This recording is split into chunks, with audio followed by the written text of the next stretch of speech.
ربك الأعلى الذي خلق فسوى والذي قدر فهدى والذي أخرج المرعى فجعله غثاء أحوى سنقرئك فلا الله إنه يعلم.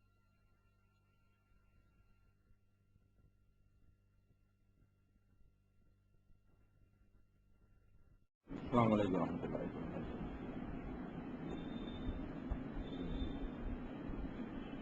அன்பிற்குரிய சகோதரர்களே, மரணத்திற்கு பின் என்ற இந்த தொடர் நிகழ்ச்சியில ஒரு மனிதர் இறந்த பிறகு அவருக்கு அவருடைய உடலுக்கு செய்ய வேண்டிய முக்கியமான ஜனாசா தொழுகை பற்றி யாருக்கு தொழ வைக்கலாம் என்பது போன்ற விவரங்களை நாம் நேற்றைய தினம் பார்த்தோம். ஜனாசா தொழுகை நடத்தும் பொழுது அதுக்கு முந்தைய ஒரு செய்தியை சொல்லுகிறோம். மரணத்திற்கு பின் என்றால் கபருடைய வாழ்க்கை, மறுமை, இதுகள் தான் அதுல முக்கியமாக இடம்பெற வேண்டும். இருந்தாலும் இதெல்லாம் மரணத்துக்கு பிறகு உள்ள விஷயமா இருக்கிறதுனால அந்த தலைப்பு முழுமை பெறணுங்கிறதுக்காகத்தான் இந்த தொழுகை சட்டங்கள் உட்பட எல்லாத்தையுமே நம்ம சொல்றோம். மற்ற விஷயங்கள் வரும், மரணத்திற்கு பிறகு உள்ள வாழ்க்கை இருக்கு இல்லையா, அது பின்னாடி வரும்.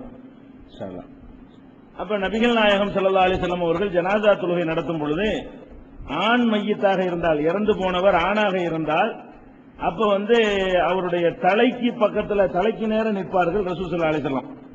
பெண் மையத்தாக இருந்தால் அவங்களுடைய வயிற்றுக்கு நேரம் நிற்பாங்க. ஜனாசா அதாவது எதுக்குன்னு கேட்டா பின்னாடி வர்றவங்களுக்கு தெரிஞ்சு போறதுக்காக வேண்டி. திடீர்னு ஒருத்தவங்க வர்றாங்க, இமாம் எங்க நிக்கிறாருங்கிறத வச்சு என்ன செஞ்சுக்கலாம், ஆம்பளை இறந்துட்டாரா பொம்பளை இறந்துட்டாரான்னு கண்டுபிடிச்சுக்கலாம். அதுல ஏதாவது ஒரு வித்தியாசப்படுத்தணும் என்பதற்காக வேண்டி எல்லாத்திலையும் ஒரு சிஸ்டம் வச்சிருப்பாங்க நபி ஸல்லல்லாஹு அலைஹி வஸல்லம் அவர்கள். அதனால ஆண் இறந்தவர் ஆணாக இருந்தால் இந்த ஜனாசா இப்படி போடுறோம் இல்லையா, அவர் தலைக்கு நேரம் நிக்கணும், தலைக்கு நேரம் இமாம் நிக்கணும். பெண் மையத்தாக இருந்தால் அவங்களுடைய வயிற்றுக்கு நேரம் நிக்கணும், ஒரே மாதிரியா நின்றக்கூடாது. ஆணுக்கு தனியாக, ஆண் மையத்துக்கு தனியாக இமாம் நிக்க வேண்டும், பெண் மையத்துக்கு வேற இடத்துல நிக்க வேண்டும். நபிகள் நாயகம் ஸல்லல்லாஹு அலைஹி வஸல்லம் அவர்கள் ஒரு பெண்மணி வயிற்றுப்போக்கில் இறந்த பொழுது ஸல்லல்லாஹு அலைஹி நபி ஸல்லல்லாஹு அலைஹி வஸல்லம் ஃபகாம வஸ்தஹா, அவருக்கு தொழுகை நடத்தும் போது நபி ஸல்லல்லாஹு அலைஹி வஸல்லம் அவர்கள் அந்த பெண்ணுடைய நடுப்பகுதியில வயிற்றுக்கு நேர அவர்கள் நின்றார்கள் என்ற ஹதீஸ் சஹீஹுல் புகாரியில 332, 1331, 1332 ஆகிய ஹதீஸ்களில் நம்ம பார்க்கலாம். இது பெண் ஜனாசாவா இருக்கும் பொழுது அவங்க வயிற்றுக்கு நேரம் நின்றிருக்கிறார்கள் என்பதற்கு ஆதாரம். அதே மாதிரி அனஸ் ரலியல்லாஹு அன்ஹு அவர்கள் அவங்க ஒரு ஜனாசா, ஒரு ஆணுடைய ஜனாசாவை கொண்டு வர்றாங்க. கொண்டு வந்த உடனே ஃபகாம ஹியால ரஸிஹி, தலைக்கு நேரம் நிக்கிறாங்க. அனஸ் ரலியல்லாஹு, இது ரசூலுல்லாஹ் சம்பந்தப்படல, இப்ப பின்னாடி வரும். ரசூல் ஸல்லல்லாஹு அலைஹி வஸல்லம் அவர்கள் சம்பந்தப்படல. அனஸ் ரலியல்லாஹு அன்ஹு அவர்கள் ஜனாசா தொழுகைக்காக நிற்கும் பொழுது ஒரு ஜனாசா கொண்டு வர்றாங்க. ஃபர்ஸ்ட் ஆம்பளை ஜனாசா. ஆம்பளை ஜனாசாவுக்கு தலைக்கு நேரம் அவர்கள் நின்றார்கள். பிறகு சும்மஜாவு பி ஜனாசத்தி இம்ராத்தி மின் குரைஷின், குரைஷ் வம்சத்தை சேர்ந்த ஒரு பெண்ணுடைய ஜனாசாவை, உடலை கொண்டு வந்தார்கள். அப்ப என்ன செஞ்சாங்கன்னா ஃபகாம ஹியால வஸ்தி சரீர், அந்த சரீர்னா சந்தாக்கு பெட்டியுடைய நடுப்பகுதியில் நினைஞ்சுக்கிட்டாங்க. சந்தாக்கு பெட்டியோட வச்சுதான் சொல்லிப்பாங்க, பாடி வெளியெடுத்து வச்சு செய்ய மாட்டாங்கல்ல. அந்த சந்தாக்கு பெட்டியுடைய நடுப்பகுதியில் என்ன செஞ்சாங்க, நின்றார்கள். அப்ப நின்ற உடனே சஹாபாக்கள் காலத்துல, தாபீன்கள் காலத்துல எல்லாம் எதையாவது ஒண்ணு செஞ்சாங்க, வித்தியாசமா செஞ்சாங்க என்று சொன்னா தனித்தனியா இருந்து யாரும் கவனிச்சிருக்க மாட்டாங்க. பெண் மையத்து வரும்போது நடுவில் நின்றுப்பாரு, அது ஒரு டிஃபரெண்டா தெரியாது, மக்கள் எங்க நின்றாருன்னு கவனிக்க மாட்டாங்க. ஒரு ஆண் மையத்து வரும்போது தலைக்கிட்டு நிற்பாரு, அதையும் மக்கள் கவனிச்சிருக்க மாட்டாங்க. ரெண்டும் வரும்போது டிஃபரெண்ட் காட்டுறாங்க, அப்பதான் மக்களுக்கு தெரியும். பக்கத்துல கொஞ்ச நேரத்துக்கு ஒருக்கா ரெண்டு மையத்து வந்தவுடனே இங்க நிக்கிறாரு, மர இங்க மாறுறாரு. அப்ப என்ன இது ஆம்பளைக்கு தனியா பொம்பளைக்கு தனியா நிக்கிறாருன்னு இப்பதான் மக்கள் கவனிக்கிறாங்க. இதுக்கு முந்தைய அவர் அப்படித்தான் சொல்லிப்பாரு, ஆண் மையத்து வந்தா தலைக்கு நேரம் நிற்பாரு, யாரும் கவனிச்சிருக்க மாட்டாங்க. பெண் மையத்து வந்தா வயிற்றுக்கு நேரம் நிற்பாரு, யாரும் கவனிச்சிருக்க மாட்டாங்க. ஒரு நேரத்தில் ரெண்டு பக்கத்துல ரெண்டு தொழுகை நடக்கும் பொழுது ஒரே ஆட்களை ரெண்டையும் பாக்குறாங்க. இங்க நின்று மாறுறாரு, இடம் மாறுறாரு, எதுக்கு இவரு அப்படின்னு சொல்லிட்டு அவங்க உடனே கேள்வி கேட்டுவாங்க. என்ன நீ இஷ்டத்துக்கு சரியா ரசூல் அப்படி செஞ்சாங்களான்னு கேட்டுவாங்க.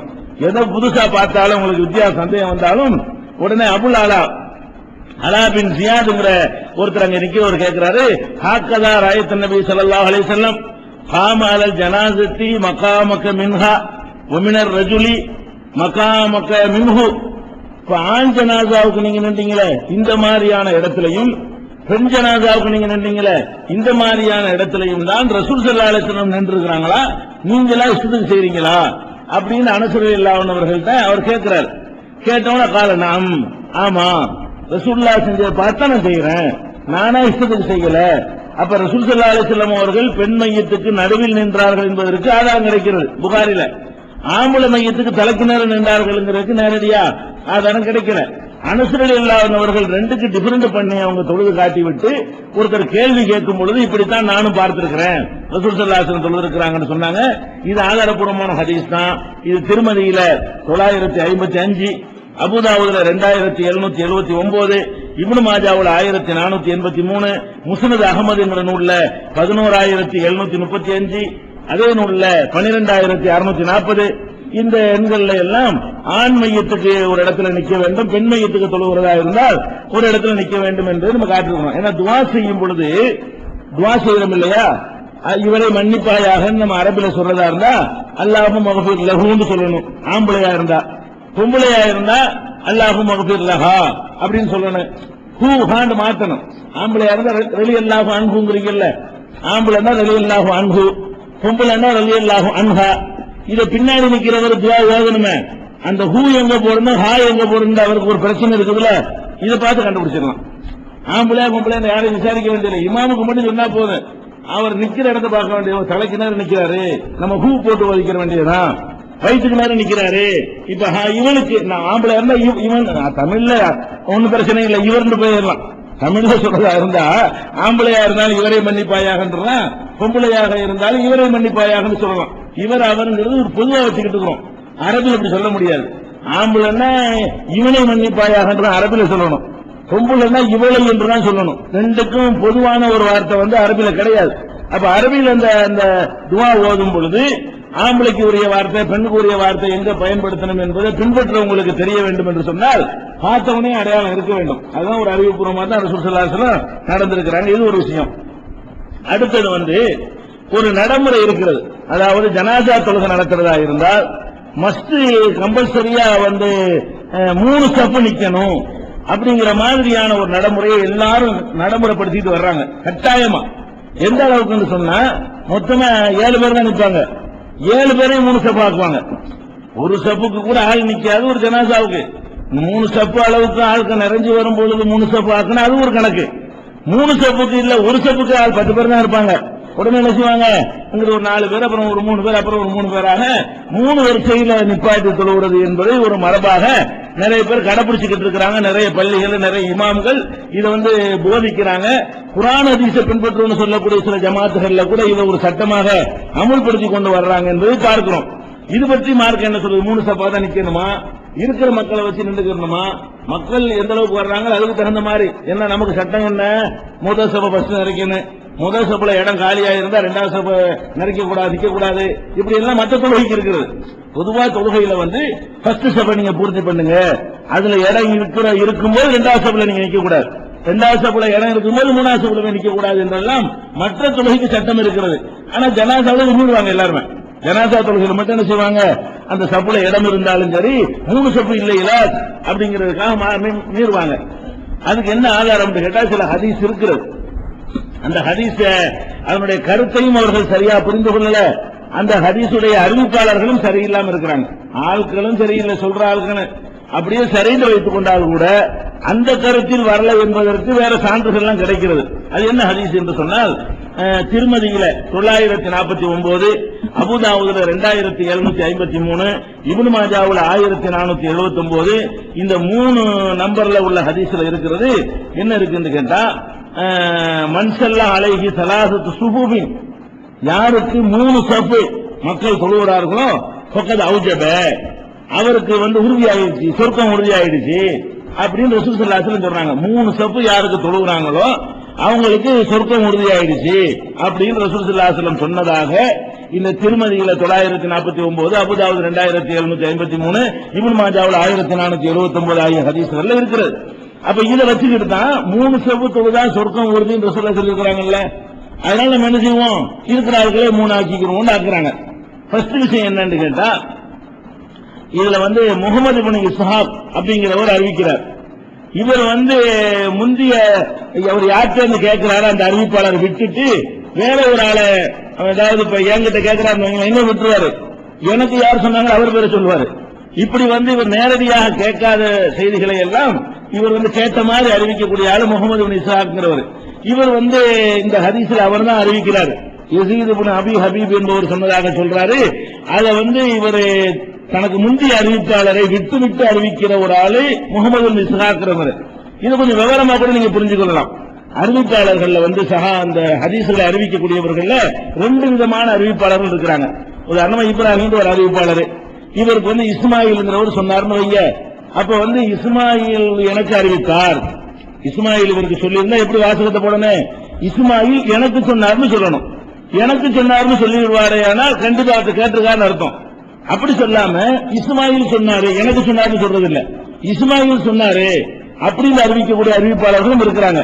ரெண்டுக்கு வித்தியாசம் இருக்கிறது. இஸ்மாயில் எனக்கு சொன்னாரு என்று சொன்னால் நான் அவரை பார்த்திருக்கிறேன் அர்த்தம், அவர்கிட்ட நேரடியாக கேட்டிருக்கிறேன் அர்த்தம், எங்க ரெண்டு பேருக்கு சந்திப்பு இருந்திருக்கு அர்த்தம். இஸ்மாயில் எனக்குங்கிற வார்த்தை எடுத்து இஸ்மாயில் சொன்னார்னு சொன்னா அது பார்த்திருக்கின்ற அவசியமே கிடையாது. இப்ப நான் கூட என்ன செய்யலாம், காந்தி சொன்னார்னு உங்களுக்கு சொல்லலாம். ஏன் காந்தி சொன்னார் ரசூலுல்லாஹ் சொன்னார்னு நான் சொல்லலாம். ரசூல் ஸல்லல்லாஹு அலைஹி வஸல்லம் சொன்னாங்க 1400 வருஷம் ஆச்சு, நான் என்ன சொல்றேன் உங்கள்கிட்ட, ரசூலுல்லாஹ் சொன்னாங்க, நானா ரசூலுல்லாஹ் பார்த்தேன், ரசூலுல்லாஹ் எனக்கு சொன்னார்னு சொல்ல முடியுமா? ரசூலுல்லாஹ் சொன்னார்கள் நான் அறிவிக்கலாம், அபூபக்கர் சொன்னார்னு அறிவிக்கலாம், உமர் சொன்னார்னு அறிவிக்கலாம்.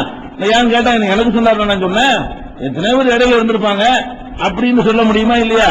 அப்ப அறிவிக்கிறவங்க எப்படி அறிவிக்கணும்னு கேட்டா எனக்கு சொன்னார் இந்த வார்த்தை என்ன செய்யணும், அவங்க சொல்லணும். இந்த முகமது இப்னு இஸ்ஹாக் என்ன பண்றாருன்னு கேட்டா எனக்கு சொன்னார்னு சொல்லாம யஸீத் இப்னு ஹபீப் சொன்னாருங்கிறார். அப்படி சொல்ற காரணத்தினால இந்த முகமது இப்னு இஸ்ஹாக் உடைய அறிவிப்பு என்ன செய்ய மாட்டாங்க, ஏத்துக்கிற மாட்டாங்க. ஆட்களை விட்டு அறிவிப்பாரு. இவர் நேரவே கேட்டிருக்க மாட்டாரு, கடைசி உள்ளார போய் சொல்லுவாரு. இவர் யாரை நேரடியா பார்த்தது இல்லையோ, யாரை கேட்டது இல்லையோ அவங்க பேரை சொல்லுவார், நடுவில் 3 பேர் விட்டுருவாரு, நடுவில் 2 பேரை விட்டுருவாரு. இவர் அறிவிக்கிற ஆட்களை பாத்தீங்கன்னா இவருக்கும் அவருக்கும் காலமும் ஒத்துக்கிறாரு, ரொம்ப பின்தங்க நாளா இருப்பாரு. அந்த மாதிரியான ஒரு ஆள் வழியாக வருதுங்கிறது ஒரு காரணம். 2வது காரணம், நீங்களே இதை பாருங்க, இருக்கிற 5 பேரை 3 சொம்பு வைக்கணுங்கிற அர்த்தத்திலே இருக்குது. அதுல என்ன இருக்குது, எந்த ஒரு மனிதனுக்கு 3 சபு அளவுக்கு மக்கள் தொழுகிறாங்களோ அவங்களுக்கு சொர்க்கம் உறுதியாச்சுன்னா அன்றைக்கு இருந்த அந்த மஸ்ஜித் நபவியில அந்த பள்ளிவாசல்ல 3 சபு நிறைய அளவுக்கு மக்கள் வரணும்னு அர்த்தம். மக்கள் அந்த அளவுக்கு வரணும்னு அர்த்தமா, அல்ல இருக்கிற 3 பேர் வந்தாலும் ஒவ்வொரு ஆளும் நிப்பாட்டி 3 சபு ஆக்குன்னு அர்த்தமா? 3 சபு அளவுக்கு மக்கள் வரணும். அதிகமான மக்கள் வந்தார்களே ஆனால் அவங்களுக்கு அதிக துவா கிடைக்கிறதுனால அவங்களுக்கு ஒரு கூடுதல் நன்மை கிடைக்கும். இதை புரிஞ்சுக்கிறதுக்கு அகமதுல வரக்கூடிய ஒரு அறிவிப்பு எப்படி வருதுன்னு கேட்டா, மாமின் மூமினின் யமூத்து, ஏதாவது ஒரு மூமின் இறந்து விடுவானேயானால் போய் சல்லி அலைஹி உம்மத்தும் மினல் முஸ்லிமீன், முஸ்லிம்களில் ஒரு பெரும் சமுதாயம் அவருக்கு தொழுகை நடத்துகிறது. எந்த அளவுக்கு பெரும் சமுதாயம் என்று கேட்டால் பலகு அங்கூனு சலாத்த சுகுபி, 3 சபு நிறைகிற அளவுக்கு பெரிய சமுதாயம், பெரிய எண்ணிக்கை. அந்த 3 சபுக்கு அர்த்தம் என்ன வழங்கி போச்சா, 3 சபுன்னு மட்டும் அந்த ஹதீஸ்ல வருது. இந்த ஹதீஸ்ல என்ன வருது, ஒரு பெரிய கூட்டம் தொழுவன்னு, அந்த கூட்டம் எவ்வளவு பெருசா இருக்குன்னு, மஸ்ஜித் நபவி இருக்குதா ரசூலுல்லாஹ்வுடைய பள்ளிவாசல், அதுல 3 சபு நிறைகிற அளவுக்கு ஒரு பெருங்கூட்டம் தொழுவார்களே, ஆனால் அவர்களுக்கு உறுதியாகிவிட்டது என்றுதான் ரசூல் ஸல்லல்லாஹு அலைஹி வஸல்லம் இன்னொரு சொல்றாங்க. அதனால 3 சபு அளவுக்கு மக்கள் வந்தால் நல்லதுன்னு சொல்லலாமே தவிர இருக்கிற 2 பேரையே 3 சபு ஆக்கணுங்கிறதுக்கு 2 பேர் வந்தா அப்படி 3 சபு ஆக்குவாங்க. 3 பேர் வந்தா என்ன செய்வாங்க, ஒரு சபுக்கு ஒரு ஆளை போட்டு விட்டுருவாங்க. வந்தவர் 2 பேர்னு சொன்னா 3 சபு ஆக்க இயலுமா? அப்படி ஆக்குறது அந்த மாதிரி கிடையாது. அந்த அர்த்தம் தப்பா விளங்கிட்டு இருக்கிறாங்க என்பதை விளங்கிக்கிறது ஒண்ணு. அடுத்தது என்னன்னு கேட்டா, இதுல அபு உமாமா அறிவிக்கிறாங்க, அது ஒரு ஹதீஸுங்க. அது எப்படின்னு கேட்டா, ஒரு ஜனாசா கொண்டு வர்றாங்க, வந்தா 7 பேர் தான் நிக்கிறாங்க. இப்ப நடைமுறையில் செய்யறாங்க அதே மாதிரி 7 பேர் வந்தா 3 சபு ஆக்குவாங்கல்ல, 7 பேர் தான் இருக்கிறாங்க ஜனாசாவுல கலந்து கொள்ற ஆளுக்களை. உடனே நபி ஸல்லல்லாஹு அலைஹி வஸல்லம் என்ன செய்யறாங்கன்னு கேட்டா, இப்ப ஜால சலாசத்தன் சபன், 3 பேரை ஒரு சபு ஆக்கினார்கள். இஸ்னைனி சபன் இஸ்னைனி சபன், 2 பேர் ஒரு சபு 2 பேர் ஒரு சபு, 3 பேர் ஃபர்ஸ்ட் சபு, 2வது சபுல 2 பேர், 3வது சபுல 2 பேர் என்று நபி ஸல்லல்லாஹு அலைஹி வஸல்லம் தொழுதார்கள் என்று அபு உமாமா அறிவிக்கக்கூடிய ஒரு ஹதீஸ் தபரானியில மூஜமுல் கபீர்ங்கிற நூல்ல பதிவு செய்யப்பட்டிருக்கிறது. இந்த ஹதீஸ்ல இப்னு லஹியா என்ற ஒரு ஆள் இடம்பெறுகிறார். இவர் பலவீனமான ஆள். இவர் நிறைய புக்கெல்லாம் எழுதி வச்சிருந்தாரு. அந்த புக்ல இருந்து பார்த்து அறிவிக்கும்போது கரெக்டா அறிவிப்பாரு. இவருடைய புக்கெல்லாம் எரிஞ்சு போச்சு ஒரு காலகட்டத்தில். அப்புறம் நினைவாற்றல் இருந்து அறிவிக்கும் போது ஒண்ணுகளுக்கு ஒண்ணு சொல்ல ஆரம்பிச்சாரு. யாவோ சக்தி குறைஞ்சு போச்சு அவருக்கு. புக்கை பார்த்து யார் பழகுனாங்கன்னு வைங்களேன், புக் இல்லாட்டி அவங்களுக்கு ஒழுங்கு அறிவிக்கல. இந்த ரெஃபரன்ஸ் நான் பார்க்காம பேசணும்னு வந்தேன்னா நான் பாட்டு பார்க்காம பேசிடுவேன். இது பார்த்துதான் பேசணும். பேப்பர் கொண்டு வரும்போது எடுத்துட்டு போயிட்டான்னு வைங்க, எனக்கு சொல்ல இயலாது. அதுக்கு தயாரா வந்தா தான் அது சொல்ல இயலும். பேப்பர்லாம் இருக்குங்கும் போது மனசுல ஏறாது. பேப்பர் இல்லாம நம்ம வந்தா மனசுல ஏத்திக்கிட்டு வருவோம். அப்ப பேப்பர் வச்சுக்கிட்டு போய் அறிவிச்சு இவர் பேப்பர் மிஸ் பண்ணிட்டாரு, எரிஞ்சு போச்சு. கிதாபெல்லாம் எரிஞ்சு போன உடனே அதுக்கப்புறம் இவர் பாட்டுக்கு என்ன செய்யறாரு, ஒன்னு அடக்கம் ஒன்னு சொல்ல ஆரம்பிச்சுட்டாருங்கிற காரணத்தினால இவருடைய அறிவிப்புகளை ஏத்துக்கிற மாட்டாங்க. அந்த இப்னுல் அஹியா என்பவர் தான் இதை சொல்கிறாரு. அதனால 3 சபு ஆக்கணும் அவசியம் கிடையாது.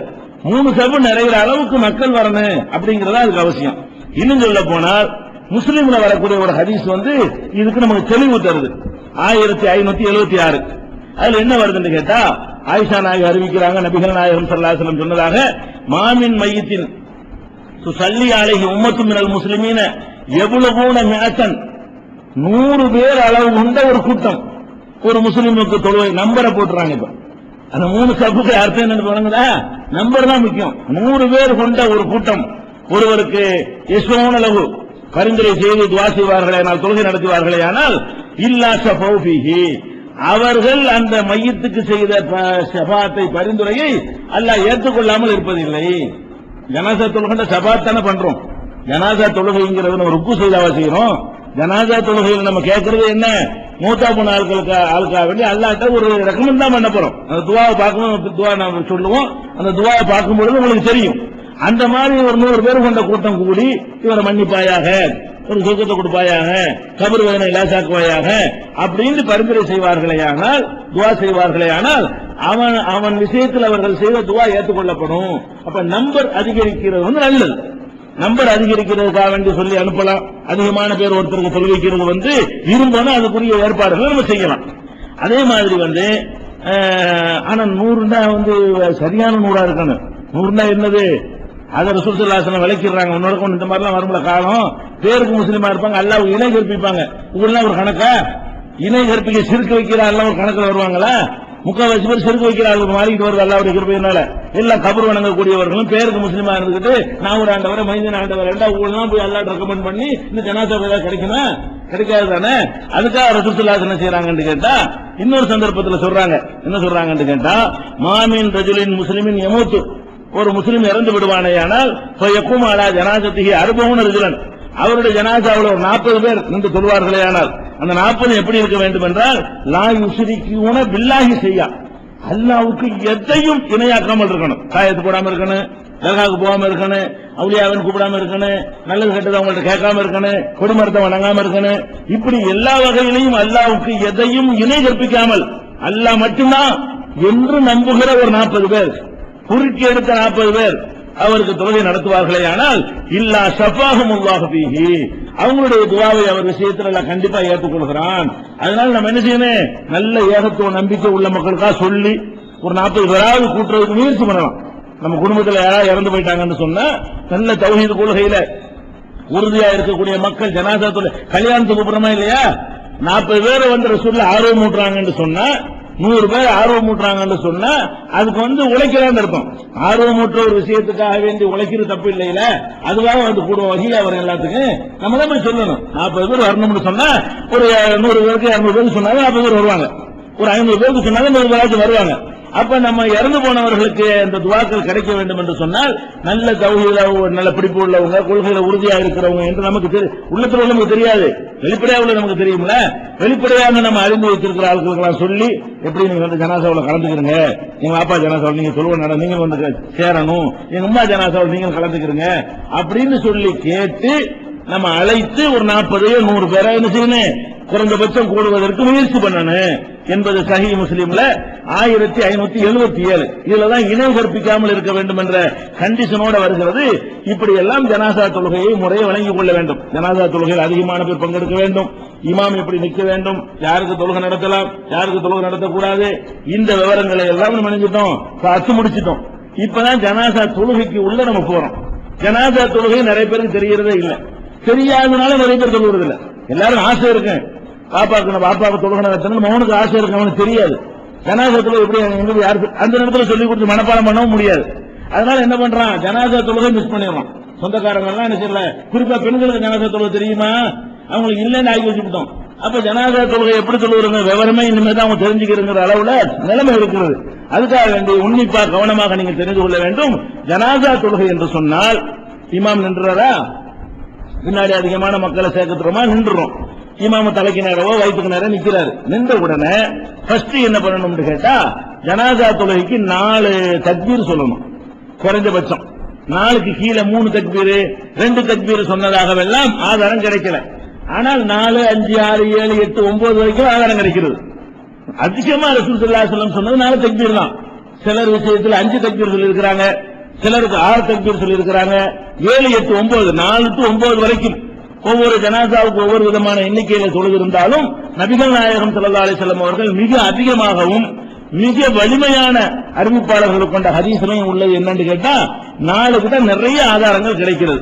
4 போதும், நம்ம ரொம்ப போட்டு குழம்ப தேவையில்லை.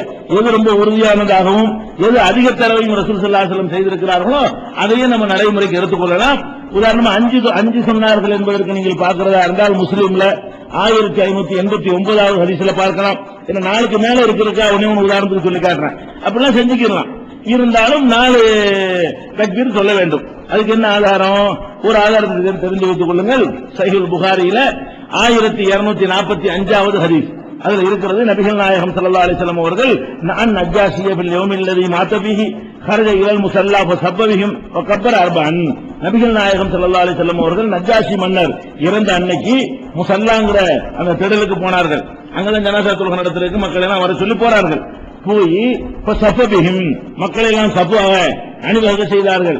அணிவகுத்து விட்டு கப்பர 4 தடவை தக்பீர் சொன்னார்கள். ஜனாசா தொழுகை என்றாலேயே 4 தக்பீர் தான். ருக்கு கிடையாது, சைதா கிடையாது, அத்தையாத்து கிடையாது, உண்மை கிடையாது. நின்ற மணிக்கு 2 முடிச்சிருந்தா ஜனாசா தொழுகை என்பது. அப்ப ஜனாசா தொழுகைக்கு குறைஞ்சது எவ்வளவு இருக்கு, 4 தக்பீர் விளங்கிக்கிறேன். ஒரு மறுதியில ஒரு இமாம் 5 தொழுகிறான், ஆஹா கேடாயிருச்சு நினைச்சிடக்கூடாது. 9 வரைக்கும் போனாலும் பிரச்சனை இல்லை. 4 வரைக்கும் கண்டிப்பா செய்யணும். 4க்கு குறைச்சு ரசூல் ஸல்லல்லாஹு அலைஹி வஸல்லம் அவர்கள் ஜனாசாவுக்கு தக்பீர் சொன்னது கிடையாது. ஃபர்ஸ்ட் என்ன செய்யணும், அல்லாஹ் அக்பர் தக்பீர் சொல்லணும். இந்த தக்பீர் சொல்லும் பொழுது ஜனாசா தொழுகைக்காக வேண்டி கையை உயர்த்துறோம்ல, பெரும்பாலும் நீங்க பாத்தீங்கன்னா அல்லாஹ் அக்பர் அல்லாஹ் அக்பர் அல்லாஹ் அக்பர் 4க்கு என்ன செய்வாங்க, கைகளை உயர்த்தி தொங்க போடுவார்கள். அதுக்கு எந்த விதமான ஆதாரமும் நமக்கு கிடைக்கவே இல்லை. ஒவ்வொரு தக்பீருக்கும் கையை உயர்த்தணும். கையை உயர்த்துவதற்கு நீங்கள் மற்ற தொழுகைகளுக்கு வருது, என்ன வருது, 4 தடவை ரசூல் ஸல்லல்லாஹு அலைஹி வஸல்லம் கையை உயர்த்துவாங்க. ஃபர்ஸ்ட் தக்பீர் தஹ்ரீமாவுக்கு கையை உயர்த்துவார்கள். ருக்குவுக்காக வேண்டி ஒரு தடவை கையை உயர்த்துவார்கள். ருக்குல எந்திரிச்ச உடனே ஒரு தடவை கையை உயர்த்துவார்கள். 2வது ரக்காத்து முடிச்சு 3க்கு எந்திரிப்பாங்களே, அப்படி எந்திரிச்சு அப்போ ஒரு தடவை உசத்துவாங்க. 4 இடம் தான் தொழுகையில கையை உயர்த்துற இடம் என்று இதுக்கு ஏராளமான ஹதீசுகள் இருக்கிறது. சாதா தொழுகைகளுக்கு ருக்கு சஜிதாவெல்லாம் கொண்ட இறைவனுக்கு தொழுகை இருக்குது. அது இது தொழுகை இல்ல, பேர் தான் ஜனாசா தொழுகை. இது உண்மையில இறந்தவரை நம்ம சொல்லுகிறோம், அவருக்கு செய்யற துவா. இது துவா தான். ஜனாசா தொழுகை என்பது இறந்தவருக்கு செய்யற துவா தான். இதுல அந்த மாதிரி இருக்குதான்னு கேட்டா அப்படி கிடையாதுங்க. 4 தக்பீர் சொன்னார்கள் வருதே தவிர ஒவ்வொரு தடவையும் கையை ஒசத்துனாங்கன்னு வைங்க, அது அறிவிக்கப்படாம இருக்குமா, அறிவிக்கப்படாம இருக்காது. தக்பீர்ங்கிற வார்த்தைக்கு அல்லாஹ் அக்பர் என்று சொல்லுவது. தக்பீர்ங்கிற அரபி வார்த்தைக்கு கைய நம்ம என்ன செய்யணும்னு கேட்டா, தக்பீர்ங்கிற வார்த்தைய தப்பான இடத்துல யூஸ் பண்ணதுனால நமக்கு தக்பீர்னால கையதான் ஞாபகத்துக்கு வரும். தக்பீர் சொல்லுவதுங்கிறது பேர தக்பீர் கட்டுறேன்பாங்க. தக்பீரையா கட்டுறீங்க நீங்க, தக்பீர் வாயினால சொல்றது. தக்பீர் சொல்லி கையை கட்டுறோம்னு சொல்லணும். இப்படி கட்டுறாங்கல்ல, இதுக்கு என்ன பேரு, தக்பீர் கட்டிட்டாங்க. தக்பீர் எப்படி கட்டுவீங்க, தக்பீருக்கு அர்த்தமே என்ன, அல்லாஹ் அக்பர் என்று வாயால் மொழிகிறதுக்கு பேர் தான் தக்பீர். அப்ப தக்பீர் சொல்லி கையை கட்டுவது என்று சொல்றதுக்கு பதிலா நம்ம எப்படி பழகி இருக்கணும், தக்பீர் கட்டுறது, தக்பீர் கட்டிட்டேன் அப்படின்னாங்க. தக்பீரை கட்டவும் முடியாது, தக்பீரை சொல்லத்தான் முடியும். அல்லாஹ் அக்பர்ங்கிற வார்த்தைக்கு பேர் தான் தக்பீர். இப்ப தஸ்பீஹ்னா என்ன, சுப்ஹானல்லாஹ். தஹ்மீதுனா என்ன, அல்ஹம்துலில்லாஹ். தஸ்லீம்னா என்ன, அஸ்ஸலாமு அலைக்கும். தஹ்லீல்னா என்ன, லா இலாஹ இல்லல்லாஹ். தக்பீர் அல்லாஹ் அக்பர். அப்ப தக்பீர்ங்கிற சொல்லுக்கு அர்த்தம் என்ன, அல்லாஹ் அக்பர் என்று சொல்வதுதான் தக்பீர். அப்ப தக்பீர் கட்டுதல் இந்த கையை சம்பந்தப்படுத்தி பழகிட்டதுனால இவங்க என்ன பண்றாங்க, அல்லாஹ் அக்பர் தக்பீர் 4 தடவை தக்பீர், தக்பீர்னா கையை கட்டுறது அப்படின்னு இவங்க விளங்கிட்டாங்க. தக்பீர்னா அல்லாஹ் அக்பர் ஃபர்ஸ்ட் கட்டணுங்க. ஃபர்ஸ்ட் கட்டுறது எதை வச்சு விளங்குறோம்? எந்த தொழுகையை ரசூல் ஸல்லல்லாஹு அலைஹி வஸல்லம் துவக்கினாலும் கைகளை உயர்த்துவார்கள். அந்த கிரவுண்ட்ல முதல் தக்பீருக்கு நீங்க கையை உசத்தி கட்டிக்கிறீங்க. கட்டிட்டீங்களா? கையை கட்டுறீங்க. அதுக்கப்புறம் என்ன? அல்லாஹ் அக்பர் சொல்லத்தான் வேணும். ரெண்டாவது தக்பீர் என்ன செய்யணும்? அல்லாஹ் அக்பர் சொல்லுங்க. மூணாவது தடவை ஒரு அல்லாஹ் அக்பர் சொல்லுங்க. நாலாவது தடவை அல்லாஹ் அக்பர் சொல்லுங்க. சொல்றதுக்கு பேர் தான் தக்பீரை தவிர இப்படி ஒசத்துறதுக்கு பேர் என்ன இல்ல, தக்பீர் கிடையாது. அப்ப ஃபர்ஸ்ட் விளங்கிக் கொள்ள வேண்டும், முதல் தடவை தக்பீர் சொல்லும் பொழுது கைகளை உயர்த்த வேண்டும். அது ஜனாசா தொழுகையில் அப்படி உயர்த்த வேண்டும் என்று நிறைய ஹதீஸ்கள் வந்தாலும் அதெல்லாம் பலவீனமா இருக்கிறது, ஒண்ணு கூட அது நிற்காது. ஆனால் பொதுவா தொழுகைக்கு வசத்தணும் இருக்குதுல, பொதுவாக மற்ற தொழுகைகளுக்கு வரும் பொழுது இதத்தக சலா தொழுகையை துவக்கும் பொழுது ரசூல் ஸல்லல்லாஹு அலைஹி வஸல்லம் அவர்கள் கைகளை உயர்த்துவார்கள். அது நமக்கு போதும். எந்த தொழுகையை துவக்கினாலும் கைகளை வசத்தித்தான் அந்த தொழுகை துவக்கப்படும். கைகளை வசத்தான தொழுகிறது கிடையாது. இது அனைவரும் ஏற்றுக்கொண்ட, எந்த கருத்து வேறுபாடும் இல்லாமல் எல்லோரும் ஒப்புக்கொண்டிருக்கிற ஒரு விஷயம் கைகளை உயர்த்துவது என்பது. அதனால பொதுவாக கைகளை உயர்த்த வேண்டும் என்ற அடிப்படையில் முதல் தக்பீருக்கு மட்டும் என்ன செய்யணும்? கைகளை உயர்த்த வேண்டும். மற்றபடி ருக்கு சஜிதாவுக்கு தான் அடுத்த கையை உயர்த்தினாங்கன்னு வருது. ருக்குவுக்கும் ருக்குல எந்திரிக்கிறதுக்கு அதுக்கு கிடையாது. அதனால ரெண்டாவது வருஷத்துல பேச்சு இந்த ஜனாசா தொழுகையில வராது. இது முடிஞ்சிருச்சா? சரி, கையை உயர்த்திட்டோம். ஜனாசா தொழுகைக்கு நெஞ்சில கையை கட்டினாங்கன்னு ஆதாரம் தரனா கிடைக்காது. தொழுகைக்கு கட்டின ஆதாரம் தான் இருக்கும். ஜனாசா தொழுகைக்கு கட்டினாங்களான்னு காட்டாங்கன்னா அப்ப ஒன்னொன்னுக்கா லொகருக்கு காட்டுன்னு கேட்க வேண்டியதாக்கிறோம். அசருக்கு கட்டினாங்களான்னு காட்டுன்னு கேட்க வேண்டியதான். மகரிபுக்கு ஒரு தொழுகையில கட்டினாங்கன்னு மொட்டையா வந்தா அதுக்குள்ள எல்லாம் சேர்ந்துக்கிறோம். தொழுகையில நெஞ்சில கையை கட்டினாங்கன்னு வந்து விடுமையானால் அது வித்திருக்கும் கட்டினாங்க, லோகருக்கும் கட்டினாங்க, அசருக்கும் கட்டினாங்க, பரலுக்கும் கட்டினாங்க, சுண்ணத்துக்கும் கட்டினாங்க, அது தொழுகையில் அனைத்துக்கும் என்றுதான் வந்துருமே தவிர ஜனாசா தொழுகைக்குன்னு தனி ஆதாரத்தை தேடினீர்களே ஆனால் அப்படி எந்த ஒரு ஆதாரமும் ஹதீஸ்ல கிடையாது. அதனால ஆதாரம் பொதுவாக உங்களுக்கு சொல்றோம். தொழுகைக்கு கையை உயர்த்துவது பொதுவாக இருக்கிறது. அந்த அடிப்படையில் கையை உயர்த்திக் கொள்ள வேண்டும். தொழுகைக்கு நெஞ்சில கையை கட்டுவது என்பது பொதுவாக இருக்கிறது. அதன் அடிப்படையில் ஜனாசா தொழுகையில் என்ன செய்யணும்? கைகளை உயர்த்தி நெஞ்சில் கட்டிக்கொள்ள வேண்டும். இதுக்கு ஆதாரம் தேவையில்லை. மற்ற தொழுகைக்கு உள்ள ஆதாரமே போதும். பொதுவாக தொழுகைக்குரிய ஆதாரங்கள் நீங்க தெரிஞ்சு வச்சிருக்கீங்கல்ல, அதுவே இதற்கெல்லாம் போதுமானதா இருக்கிறது. அடுத்து என்ன செய்யணும்? தக்பீர் கட்டி போடுறோம். கட்டினவன என்ன செய்யணும்னு கேட்டா, ஃபர்ஸ்ட் அல்லாஹ் அக்பர் தக்பீர், நானும் தக்பீர் கட்டுறேன்னு சொல்றேன் பாத்தீங்களா, அப்படி பழகி போச்சு. தக்பீர் சொல்லி கையை கட்டிவிட வேண்டும். கையை கட்டின பிறகு என்ன செய்யணும்னு கேட்டா, ஃபர்ஸ்ட் அல்ஹம்து சூரா ஓதணும். ஃபர்ஸ்ட் என்ன செய்யணும்? அந்த இது ஓதுறதுலாம் கிடையாது. இந்த தொழுகைக்கு மஜ்ஹத்து அல்ல அல்லாஹும்ம பாயித் பைனி அது மாதிரி எல்லாம் ஓதியதற்கெல்லாம் ஒரு ஆதாரம் நமக்கு கிடைக்கல. ஆனால் என்ன வருதுன்னு கேட்டா, ஃபர்ஸ்ட் இப்னு அப்பாஸ் அவர்கள் ஒரு நாள் தொழுகை நடத்துறாங்க, ஜனாசா தொழுகை. ஜனாசா தொழுகை நடத்தும் பொழுது சத்தம் போட்டு அல்ஹம்து சூரா வேற ஓதுறாங்க. ஜனாசா தொழுகையில அல்ஹம்து சூரா என்ன செய்யறாங்க? சத்தம் போட்டு எல்லாருக்கும் விளங்குற மாதிரி ஓதுறாங்க. ஃபர்ஸ்ட் தக்பீர்ல ஓதுன உடனே எல்லாரும் ஒரு மாதிரியா பாக்குறாங்க. என்ன சத்தம் போட்டு ஓது உங்க கேட்டதே இல்லை வரைக்கும். இவர் சத்தம் போட்டு ஓதுறாரு என்ற உடனே தொழுது முடிச்ச உடனே சொன்னாங்க, நான் எதுக்கு சத்தம் போட்டு தெரியுமா?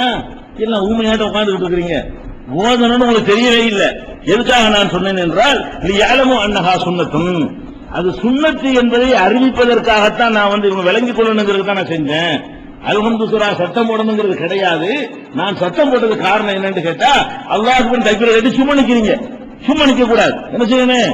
அல்ஹம்துலில்லாஹி ரப்பில் ஆலமீன் சூரத்துல் ஃபாத்திஹா நீங்க ஓதணும், அது நீங்க தெரிஞ்சுக்கணும் என்பதற்கு நான் சத்தம் போட்டேன் என்று இப்னு அப்பாஸ் சொல்றாங்க. இது புகாரியில 1335வது ஹதீஸ்ல இடம்பெற்றிருக்கிறது.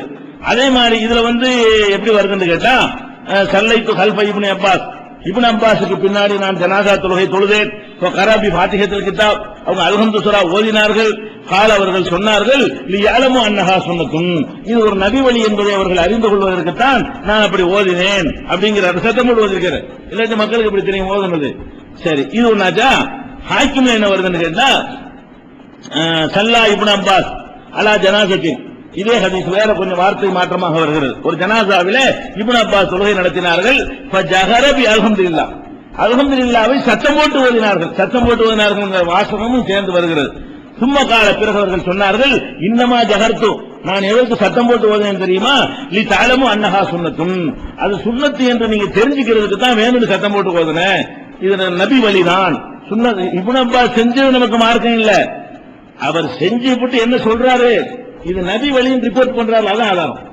நபிகள் சுன்னத்துங்கிற வார்த்தையை சஹாபி பயன்படுத்தினார்னா அது நபி அப்படி செய்ய பார்த்திருக்காருன்னு அர்த்தம். சுன்னத்துங்கிற வார்த்தையை நபிகள் நாயகம் செய்யும் போது பார்க்காவிட்டால் ஒரு சஹாபி பயன்படுத்த மாட்டாங்க. நம்ம காலத்துல சுன்னத்துக்கு அர்த்தமே வேலையா போச்சு. சுன்னத்து ஜமாத்தும்பாங்க, சுன்னத்துக்கு மாற்றமா செய்யறதா சுன்னத்து ஜமாத்தும்பாங்க. சுன்னத்து படி நடக்கிறது பேர் சுன்னத்து ஜமாத்து இல்ல, எல்லாமே சுன்னத்துக்கு மாற்றமா இருக்கும். ஒண்ணுபடி சுன்னத்துப்படி நடத்த மாட்டாங்க. எல்லாம் பிதஅத்து ஜமாத்தா இருக்கிறவங்க என்ன செய்வாங்க, சுன்னத்துங்கிற வார்த்தை அந்த சுன்னத்து கிடையாது. சஹாபாக்கள் காலத்துல தாபியீன்கள் காலத்துல சுன்னத்து என்ற சொல் எதுக்குதான் பயன்படுத்தப்படும், அல்லாஹ்வுடைய ரசூல் செஞ்சு இருக்கணும், அதத்தான் சுன்னத்துங்கிற வார்த்தையால் குறிப்பிடுவார்கள். அப்ப இப்னு அப்பாஸ் என்ன பண்றாங்க, நான் ஓதுனேன், நானா ஓதல, ரசூல் வழி, நபி வழி. அது சுன்னத்துங்கிற வார்த்தைக்கு என்ன அர்த்தம், நபி வழி. நபி வழி என்று நீங்கள் தெரிஞ்சுக்கிறதுக்கு தான் நான் செஞ்சேன். அப்ப நபி வழின்னு ஒரு ரிப்போர்ட் பண்ண காரணத்தினால இது ஹதீஸ் ஆயிடுது, ரசூலுல்லாஹ் சம்பந்தப்பட்டுறாங்க, மார்க்கம் ஆயிடுது. ஃபர்ஸ்ட் தக்பீர்ல என்ன வழங்கிட்டோம், அல்ஹம்து சூரா ஓத வேண்டும். அது சத்தமா ஓத வேண்டிய சில நேரங்கள்ல மக்களுக்கு தெரியல, சும்மா உட்கார்ந்து இருக்கிறாங்க. ஏன்னு சொல்லுங்க, 5 வக்து தொழுகைக்கு ஜனாசா தொழுகைக்கு வித்தியாசம் இருக்குது. 5 வக்து தொழுகைக்கு அடிக்கடி வந்து தொழுகிட்டு இருக்கிறதுனால எல்லாருக்கும் தெரியும் என்னென்ன ஓதணும். இந்த ஜனாசாங்கிறது 6 மாசத்துக்கு ஒருக்கா வந்து ஒருத்தர் கலந்துக்கிறாரு, அவரே மறந்துடுவாரு. அப்படி இருக்கிற காரணத்தினால ரொம்ப மறந்துட்டாங்கன்னு வைங்களேன், ஒரு நாளைக்கு இடையில இப்படி சத்தம் போட்டு ஓதி இருந்தாங்கன்னா நம்ம குழப்பமா கூட வந்திருக்காது. இப்னு அப்பாஸ் செஞ்ச மாதிரி மக்களுக்கு விளங்குறதுக்காக வேண்டி ஒரு சத்தம் போட்டு கூட ஓதிக்கலாம். சத்தம் போட்டு வரதுக்கு தடை ஒன்றும் கிடையாது. அப்ப வந்து ரகசியமா ஓதணும், மக்கள் விளங்க மாட்டாங்கன்னு இருந்தால் அவங்களுக்கு கற்றுக் கொடுக்கறதுக்காக என்ன செய்யலாம், சத்தம் போட்டு ஓதுறாங்க ஓதிக்கலாம்.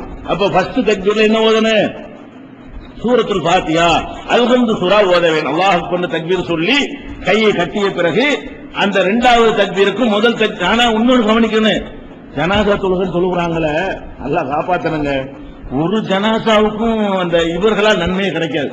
ஏன், அல்லாஹ் அக்பர் அல்லாஹ் அக்பர் அல்லாஹ் அக்பர் அல்லாஹ் அக்பர் இந்த தக்பீரையே சொல்லிட்டு இருக்கிறது ஜனாசா தொழுகையா?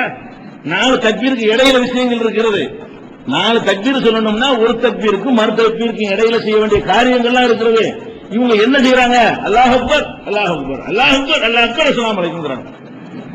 பாத்தீங்கன்னா எந்த ஒரு நன்மையாவது அல்லாஹ்வை புகழ்வதற்கு பெருமைப்படுத்துவதற்காக ஜனாசா தொழுகை அது தேவை. அதுதானே ஜனாசா தொழுகை. அல்லாஹ்வை பெருமைப்படுத்திட்டு நடுவுல அந்த ஜனாசாவுக்கு செய்ய வேண்டிய வேலையை செய்யணும், அவருக்கு கோரிக்கை வைக்கணும். பெரும்பாலும் 99 பள்ளிவாசல்கள் 99% இமாம்கள் ஜனாசா தொழுகை என்ற பெயர்ல இந்த மையத்துக்கு கிடைக்கக்கூடிய பாக்கியங்களை, பாவ மன்னிப்பை, துவாவை நாசமாக்கி கொண்டிருக்கிறார்கள். அப்ப எந்த அல்ஹம்து சூராவும் ஒரு சூரா ஓதுற அளவுக்கு ஒரு ஜனாசாவில் உங்களுக்கு இடம் கிடைச்சிருக்குமா? அப்ப என்ன மௌத்தான ஆட்களுடைய உயிரோட விளையாடுறாங்க பாருங்க. இறந்து இல்லாத பாத்தியா மட்டும் நிறைய ஓதுறாங்க. இது இருக்கிற துவா ஓத மாட்டேங்கிறாங்க. அங்க வாசல்ல வச்சுக்கிட்டு ஒண்ணு, கபர் வாசல்ல ஒண்ணு, பள்ளிவாசல் வாசல்ல ஒண்ணு அடக்கணும், சொல்றது முடிச்சவனும் பெரிய துவா ஓதுவாங்க. தொழுகைக்குள்ள பாண்டு கேட்டா அல்லாஹ்வுடைய ரசூல் சொன்னதெல்லாம் விட்டுவிட்டு தொழுகு முடிச்சுட்டு சாட்சி ஆண்டுகிட்டு 1/2 மணி நேரம் துவா ஓதுவாரு. ஜனாசாவில் கபரை கொண்டு அடக்கிட்டு ஒரு துவா ஓதுறாரு. எதை ஓதுன்னு ஃபர்ஸ்ட் நீங்க வந்து தொழுகையை ஒழுங்கா, ஜனாசா தொழுகை என்பதற்கு எப்படி 10 நிமிஷமாவது ஆகுங்க. ஜனாசா தொழுகை ஒழுங்கா நம்ம அந்த மையத்துக்காக வேண்டி நம்ம ஓதுனோமையானால் அதை முறையா தொழுது முடிக்க என்ன செய்ய ஒரு 10 நிமிஷமாவது ஆகும்.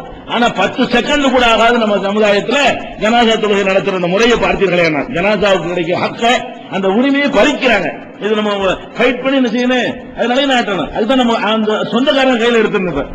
இவங்கள்ட்ட விடாம நீங்க ஒதுங்கிறோம், நாங்க பாத்துக்கணும், நம்ம இஹ்லாஸோட அது ஒழுங்கான முறையில் நம்ம செஞ்சிருவோம். ஃபர்ஸ்ட் என்னன்னு கேட்டா அந்த அல்ஹம்து சூராவை ஓத வேண்டும். அடுத்து வந்து நசையில 1963வது ஹதீஸ்ல என்ன உங்களுக்கு ஒரு சந்தேகம் வரும், இப்னு அப்பாஸ் சத்தம் போட்டு தானே ஓதி இருக்கிறாரு, சத்தம் போட்டு ஓதுனா நம்மளும் சத்தம் போட்டு தானே ஓதணும், அஹ்ல ஹதீஸ் ஜமாத்தில் உள்ளவங்க சத்தம் போட்டு தான் ஓதிட்டு இருக்காங்க, அதான் சத்தம் நினைத்துக் கொண்டு. ஆனால் நசையில வரக்கூடிய இதே செய்திய அபூ உமாமா அவர்கள் அறிவிக்கிறார்கள், அஸ்ஸுன்னத்து பிஸ்ஸலாத்தி அலல் ஜனாஸா, ஜனாஸா தொழுகையில சுன்னத்தான முறை என்னவென்றால் ஐ யக்ரா பி தக்பீரத்தில் ஊலா பி உம்முல் குர்ஆன் முஹாவதத்தன், உம்முல் குர்ஆன் என்று சொல்லக்கூடிய அல்ஹம்து சூராவை, உம்முல் குர்ஆன் குர்ஆனுக்கு தாய், குர்ஆனுடைய தாய் என்று பொருள்படுகிற அல்ஹம்து சூராவை ரகசியமா ஓத வேண்டும், சுன்னத்து அப்படின்னு அபூ உமாமா அவர்கள் வந்து ரிப்போர்ட் பண்றாங்க. அதான் சுன்னத்து, அதான் நபி வழி என்று சொல்லக்கூடிய செய்தி நசையில 1963வது ஹதீஸ்ல இருக்கிறது. ஃபர்ஸ்ட் என்ன விளைக்கிறமே, 4 தக்பீர் சொல்ல வேண்டும். ஃபர்ஸ்ட் தக்பீர் சொன்ன பிறகு 2வது தக்பீருக்கு இடையில நம்ம என்ன செய்யணும், அல்ஹம்து சூரா ஃபர்ஸ்ட் ஓத வேண்டும். இது எல்லாருக்கும் நமக்கு தெரியும்.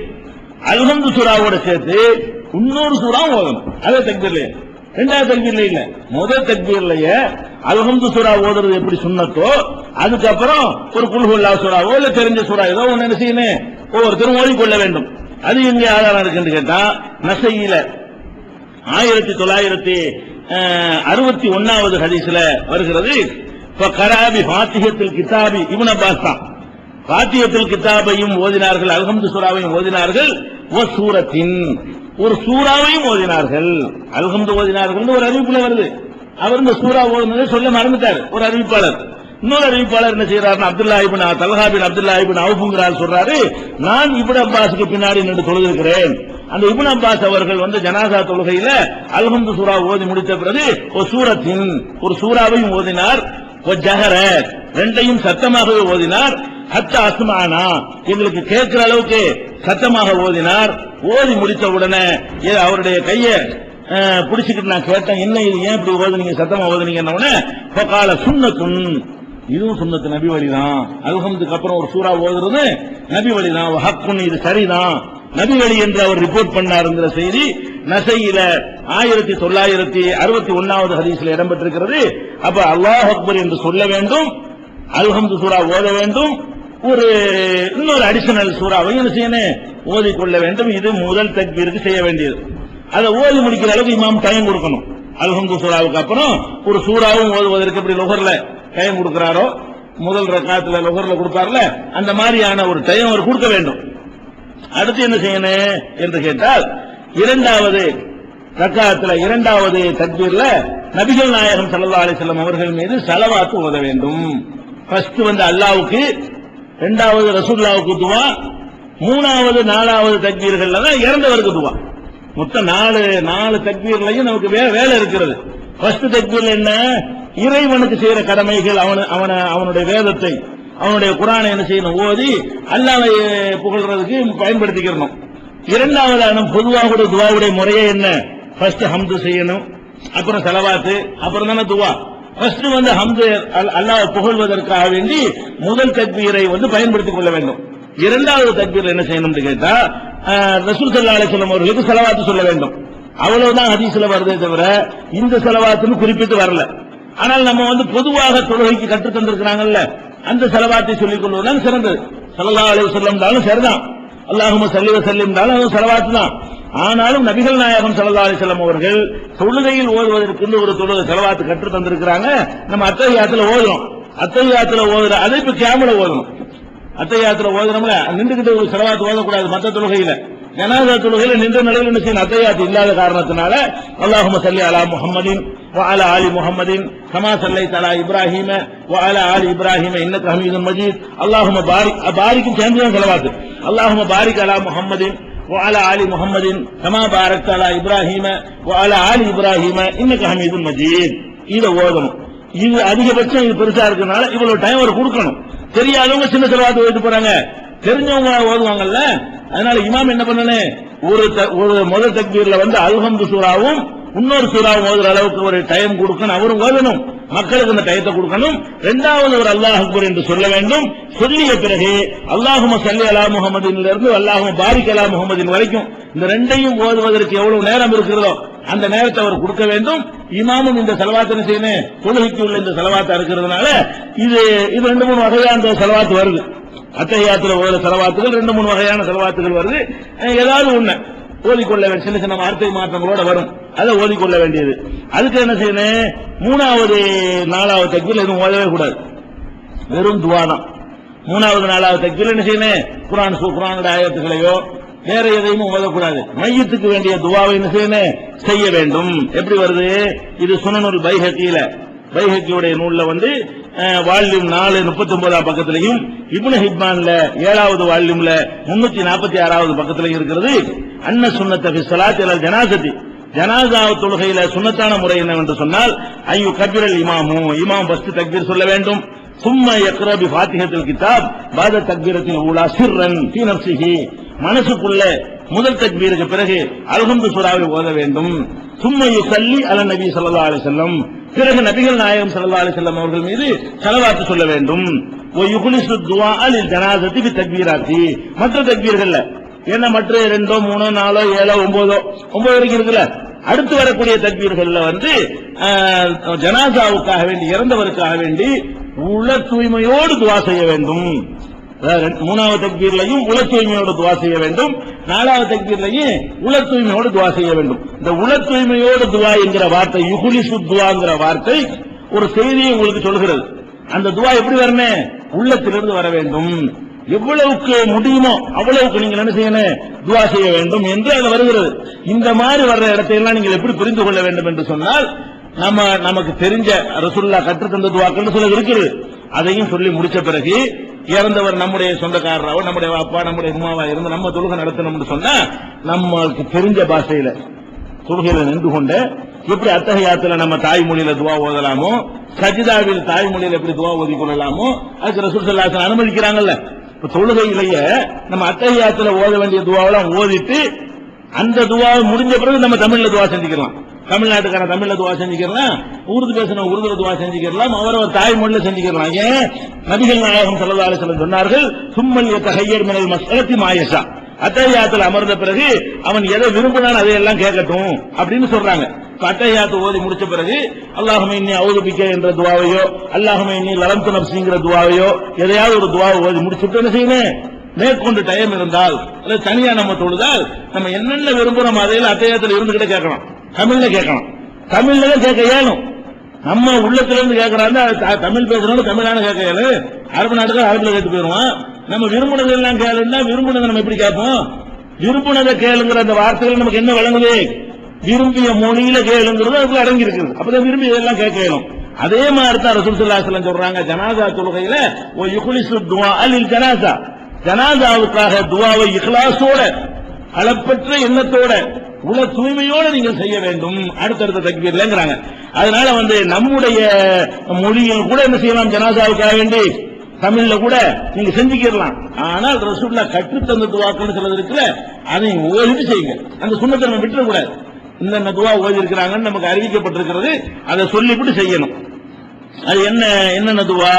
இன்னும் சொல்ல போனால் இது எங்க இருக்குன்னா பைஹக்கில சொல்லிட்டேன்னா, அடுத்து இப்னு ஹிப்பான்ல ஒரு செய்தி வருகிறது, இதா ஸல்லைத்தும் அலல் ஜனாஸதி, ஜனாஸாவுக்கு நீங்கள் தொழுகை நடத்தினால் ஃபஅக்லிஸு லஹ துஆ, அந்த ஜனாஸாவுக்கான துஆவை உள்ளபூர்வமாக நீங்கள் செய்யுங்கள், உள்ளத்திலிருந்து செய்யுங்கள். அப்படி அதுக்கு தான் ரசூல் ஸல்லல்லாஹு அலைஹி வஸல்லம் அவர்கள் ரொம்ப முக்கியத்துவம் கொடுக்கிறார்கள் என்பதை பார்க்கிறோம். அப்ப என்னென்ன துஆவெல்லாம் ஹதீஸ்ல வந்திருக்குது? அதாவது ஃபர்ஸ்ட் அல்ஹம்து சூரா பிளஸ் இன்னொரு சூரா, மறுபடியும் ஒரு அல்லாஹ் அக்பர், அதுக்கப்புறம் அல்லாஹும்ம ஸல்லி அலா முஹம்மதின் ஸலவாத், அதுக்கப்புறம் ஒரு அல்லாஹ் அக்பர், இப்ப துஆ, இன்னொரு அல்லாஹ் அக்பர், இப்ப துஆ. அதுல ரசூல் ஸல்லல்லாஹு அலைஹி வஸல்லம் கற்றுத்தந்த துஆக்களை எல்லாம் ஒரு தக்பீர்ல சொல்லிக்கலாம். அடுத்த தக்பீர்ல நம்ம இஷ்டத்துக்கு செய்யற துஆக்களை நாலாவது தக்பீர்ல நின்று நம்ம தாய்மொழியில கூட செஞ்சு கொள்ளலாம். அல்ல இந்த துஆக்கள்ல 4 துஆ ஆதாரப்பூர்வமான துஆ கிடைக்கிறது. அதுல 2 துஆவை மூணாவது தக்பீருக்கு அப்புறமும் இன்னும் 2 துஆவை நாலாவது தக்பீருக்கு அப்புறமா என்ன செய்யலாம்? செய்து கொள்ளலாம். அதுக்கு கணக்கு சொல்லப்படல. துஆ இக்லாஸா செய்யுங்க, அவ்வளவுதான். அடுத்தடுத்த தக்பீர்கள்ல இக்லாஸான முறையில நீங்கள் அவருக்கு துஆ செய்யுங்கன்னு வந்திருக்கிறது. அந்த துஆ என்ன? அவுஃப் இப்னு மாலிக் அவர்கள் சொல்றாங்க, நபிகள் நாயகம் ஸல்லல்லாஹு அலைஹி வஸல்லம் அவர்கள் ஒரு ஜனாஸாவுக்கு தொழுகை நடத்தினார்கள். நடத்தின உடனே அவங்க ஓதின துஆவை நான் என்ன மனப்பாடம் பண்ணிக்கிட்டேன். மனப்பாடம் பண்ணிட்டு அவர் சொல்றாரு, அந்த துஆவை கேட்டா அந்த மையத்தை நான் இருக்கலாம்னு ஆசைப்பட்டேன். அவ்வளவு அழகான துஆ. அவர் சொல்றாரு, அந்த மையத்துக்கு எப்படிப்பட்ட துஆ? ரசூலுல்லாஹ் கேட்ட அந்த துஆவை பார்த்த உடனே இந்த மையத்தை நம்ம இருந்திருக்க கூடாதா? நமக்கு ரசூலுல்லாஹ் இந்த துஆ கேட்டிருப்பாங்களே அப்படின்னு ஆசைப்படுற அளவுக்கு அந்த துஆ இருந்துச்சு. அதை நான் கேட்டு மனனம் செய்து வைத்துக் கொண்டேன் அப்படின்னு அவர் அறிவிக்கிறார்.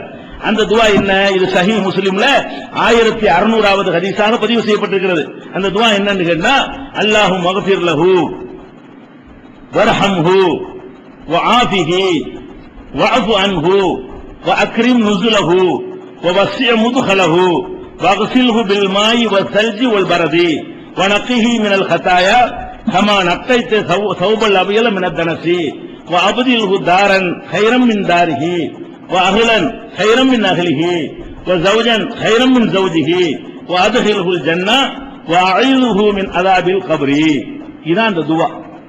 துஆவை உங்களுக்கு டிவில போடும்போது ஸ்கிரீன்ல போடுவாங்க, பெரிய எழுத்தா போடுவாங்க, மனப்பாடம் பண்ணிக்கிறேன். நான் கழிச்சு பாட்டு இன்னொரு தடவை வாசிக்கிறேன். அல்லாஹும்ம மக்ஃபிர் லஹு வர்ஹம்ஹு வஆஃபிஹி வஅஃபு அன்ஹு وأكرم نزله ووسع مدخله واغسله بالماء والثلج والبرد ونقه من الخطايا كما نقيت ثوب الأبيض من الدنس وأبدله دارا خيرا من داره وأهلا خيرا من أهله وزوجا خيرا من زوجه وأدخله الجنة وأعيذه من عذاب القبر. இதுக்கு அர்த்தம் என்னன்னு கேட்டா, அல்லாஹும்ம இறைவா இக்ஃபிர் லஹு, இவரை மன்னிப்பாயாக, வர்ஹம்ஹு, இவருக்கு அருள் புரிவாயாக, வஆஃபிஹி, இவருக்கு நல்ல ஒரு சுகத்தை கொடுப்பாயாக, வஅஃபு அன்ஹு, இவருடைய தவறுகளை அலட்சியம் செய்வாயாக, வஅக்ரிம் நுஸுலஹு, இவர் தங்கும் இடத்தை மரியாதைக்குரிய இடமாக ஆக்கி வைப்பாயாக, வஸி முதுகலஹு, இவரை நுழைக்கக்கூடிய கபரை விசாலமாக ஆக்கி வைப்பாயாக, வக்ஸில்ஹு பில் மாஇ வஸ்ஸல்ஜி வல் பரத், தண்ணீராலும் ஐஸ்க பனிக்கட்டியாலும்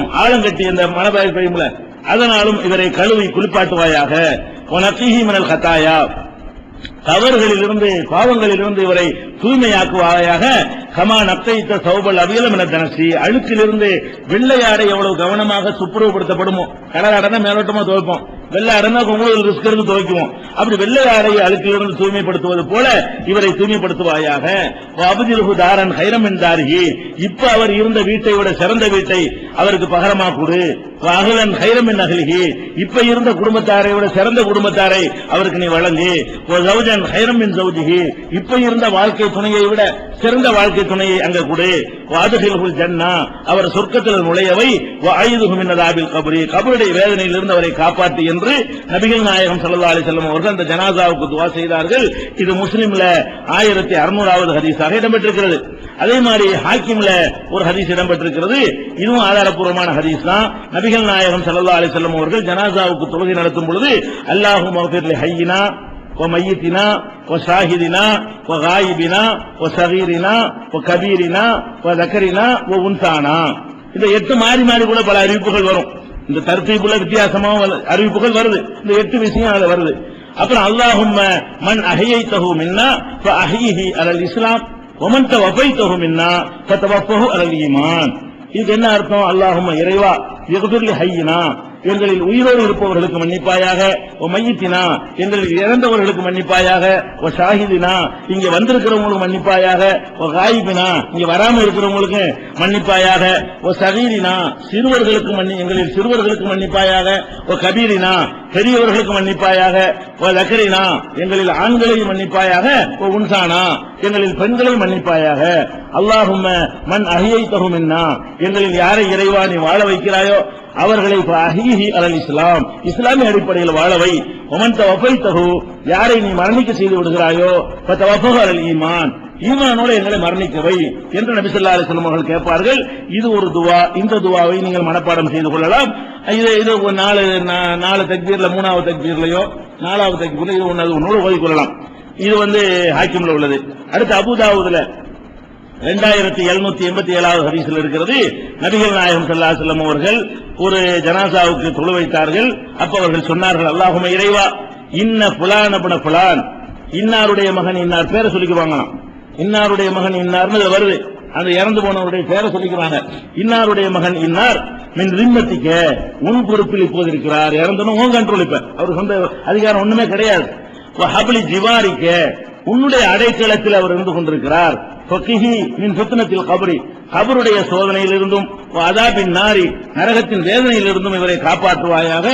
அந்த அஹ்லுல் வஃபாயி வல் ஹம்தி, வாக்குறுதியை நிறைவேற்றக்கூடியவன் நீ, புகழுக்குரியவன் நீ. அல்லாஹும்ம இறைவா ஃபக்ஃபிர் லஹு, அவரை மன்னிப்பாயாக, வர்ஹம்ஹு, அவருக்கு அருள் புரிவாயாக, இன்னக அன்தல் கஃபூர் ரஹீம், நீ மன்னித்து அருள் புரியவனாக இருக்கிறாய் என்று ஓதுவார்கள். இது 3வது துவா.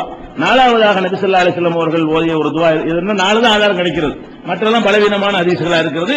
ஆதாரபூர்வமான துவாக்கள் 4 தான் கிடைக்கிறது.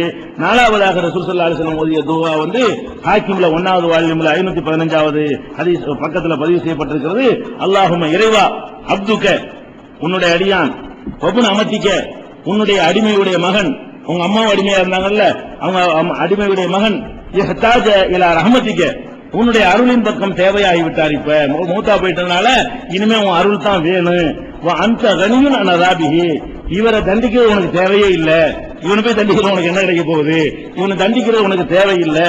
இன்கான முகசினன், இந்த நல்ல ஆளாக இருப்பாரே ஆனால் வஸீது இஹ்சானிஹி, இவருக்கு நல்ல உதவிகளை உபகாரத்தை அதிகமாக ஆக்கு.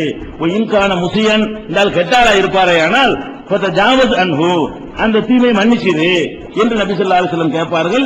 இந்த 4 துஆக்களையும் மனனம் செய்து கொள்ளலாம்.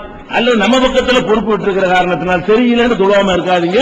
உங்களுக்கு அல்ஹம்து சூராவும் ஒரு சூறாவும் ஸலவாத்தும் தெரிஞ்சா போது 3வது 4வது தக்பீர்ல உங்க தாய்மொழியோட கேட்டுப்போங்க. வணங்குதா?